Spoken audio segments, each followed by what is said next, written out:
Welcome to Pushback. I'm Aaron Maté. Today we're talking about the latest in the unfolding mystery of the Jeffrey Epstein case. My guest is Leonard Goodman. He is a criminal defense attorney in Chicago who has been writing about the Epstein case at the Chicago Reader. Welcome, Leonard. Last time we spoke to you was before Epstein's death. Since then, so much to get to. What stands out to you about how he died? Well, I mean, I think what stands out to me is his lawyers think he was murdered. There are certainly suspicious circumstances. There was another incident that was not completely looked into that was apparently an assault on his life. And the other thing that's interesting is that apparently the video camera was not functioning outside of his cell, which obviously would have provided some important information. So, I think a lot of people are rightly concerned. And this is one of the things that, the press has looked at is some of the problems that went on in the MCC. I think what I like to do is look at the known facts here, which are that, he was investigated back in 2005. They raided his Palm Beach home back then. They had all this evidence. They had identified 36 underage victims of sex trafficking. They apparently had found hidden cameras in his Palm Beach home, suggesting that there was some sort of sexual blackmail operation that he was operating. A 53-page indictment was prepared back then. The investigation ends with this unusual non-prosecution agreement that grants, not only did the feds decide not to prosecute Epstein, but they grant immunity to all of his potential co-conspirators, which is something that I've never seen in a non-prosecution agreement. The other thing is it's kept secret from his victims, which was apparently illegal. Then this winter, there's this blockbuster series of articles embarrassing the federal government in the Miami Herald. And in response to that, the feds bring the exact same indictment, practically. If you look at the new indictment that was brought, it's basically the same. It alleges sex trafficking between 2002 and 2005 involving underage girls. So, it's the same case, except what happens this time is that the feds tell the federal judge that this man is a danger to the community and needs to be detained at the MCC. The federal judge listens to the prosecutors, and he ends up dead in a very short order. That's the first thing. I think the second thing is to look at, the federal prosecutor down in Florida's comments and sort of the unusual discrepancy between what he said in private and what he said in public.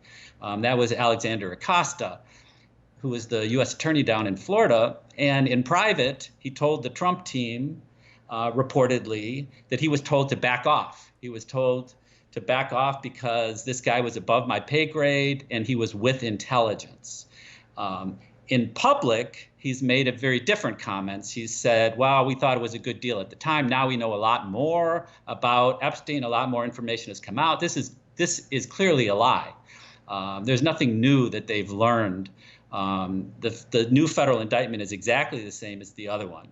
I think the third important thing is that there is apparently damning video evidence that they've recovered. I'm sure that they had quite a bit back in 2005, but now it's been reported that they, obtained video and damning sexual videos from his safe in his Manhattan mansion.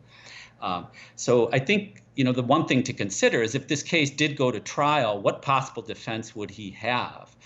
Certainly, if I was his lawyer, you'd have to look at the public authority defense, which is that I was authorized to do these crimes because I was working with law enforcement. I mean, the typical case that you see is, somebody gets caught with 5 kilos of cocaine and they say, no, I'm authorized to do this. Call my handler at the DEA, call Agent Johnson. Here's his phone number. He'll tell you that I'm working with him. You might remember the Whitey Bulger case, where Whitey Bulger was committing extortion and murder while he was acting as an FBI informant. It caused a huge scandal. This would be far worse because, assuming he's working with intelligence, he is victimizing children as part of this scheme.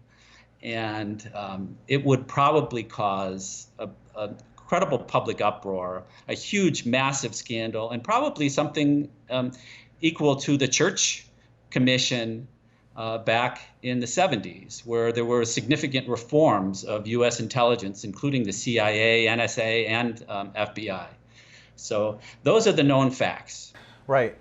In terms of this prospect of him working with intelligence, as Alexander Acosta reportedly said that Epstein was, there have been theories that in fact Epstein was working with Israeli intelligence, the Mossad.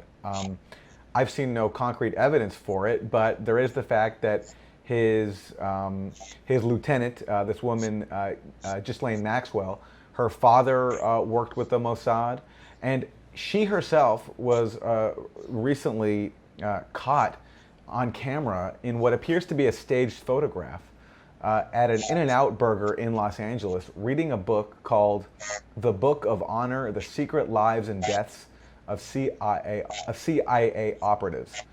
So something strange is going on here. Truth is stranger than fiction sometimes, you know. It is certainly an amazing clue that you would think somebody would look into. And I don't, and in terms of working with the Mossad, I've certainly have read those reports. You know, one of Epstein's possible marks was Ehud Barak, the former prime minister of Israel, a political rival of Netanyahu. And there's been stories, and I think in the Jerusalem Post, photographs of Barak going into Epstein's New York mansion at a time when there were underage girls there. So, yeah, I mean, I've seen those reports. I don't know what intelligence he was working with. The only thing I can say to that is that Mossad is not going to be able to tell Alexander Acosta, the U.S. attorney down in Florida, to back off. It would have had to have been U.S. intelligence that would have had the authority to tell him that to back off and to cut this guy loose. So he could have been working with Mossad, but clearly U.S. intelligence had to have been involved. Let me ask you about Epstein's victims. There was recently a hearing in New York City where, as you mentioned, Epstein's attorneys told the judge that they don't believe their client committed suicide. We also had 16 of Epstein's victims appearing. Let's go to a clip from that court session. It was so powerful in there, hearing all the other victims and very similar stories that I have endured. I wanted to thank the judge for letting us speak, having some closure. It's still going to be a rough road, but I also wanted to thank all the survivors that had reached out to me as well and telling me their stories. It really means a lot. That was a clip from a recent court hearing in the Jeffrey Epstein case. Prosecutors have said that their investigation will continue. Let me ask you, Leonard, do you think that that prospect is likely given the fact that now the key person in all this is dead? I would not put a lot of faith because, you know, it seems pretty clear from the facts as I've laid them out that there was, you know, high crimes by high officials and, you know, there just is no mechanism for the federal government to investigate itself. It's not going to happen.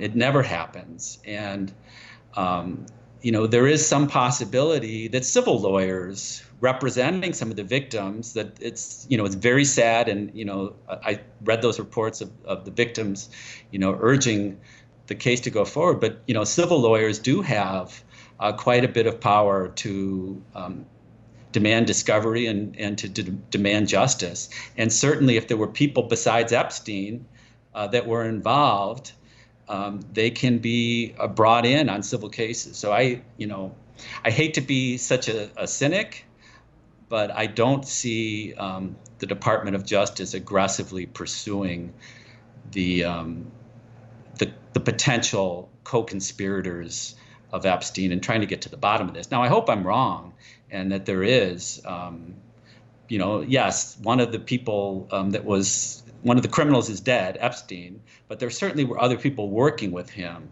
and they were, you know, I guess the other reason why I'm so cynical is because they were all given immunity back in 2007 in the non-prosecution agreement, that they were, you know, federal government gave immunity to all potential co-conspirators, and that was an agreement that was apparently negotiated by, his lawyers, Alan Dershowitz and what's his name, the guy that investigated Clinton, the special counsel, Ken Starr. So, yeah. That's an interesting tie, because obviously Bill Clinton has a very deep tie to Jeffrey Epstein. He recently gave what I believe is an incorrect statement about how many times he flew on Jeffrey Epstein's plane. Yeah, I think he said 4 times, and it's something like, I don't know, 20. There's also been reported that after Epstein got charged in the Florida case, he made a large contribution to the Clinton Foundation, $25,000. I saw a report. So yes, there's certainly ties. Again, I don't, I don't have high hopes that our federal government is going to get to the bottom of this. I hope I'm wrong. And, I would encourage civil lawyers to seek justice. And sometimes it is up to the civil attorneys representing the victims to really dig and get justice when the federal government doesn't. Yeah, and it should be stressed, I think, that even if this was a suicide, because we don't know what happened, and if it wasn't a suicide, I imagine it'll be hard to prove. Even if this was a suicide, there is still so much here to investigate, and I think it's important that we not all lose sight of that. Leonard Goodman, final comment as we wrap.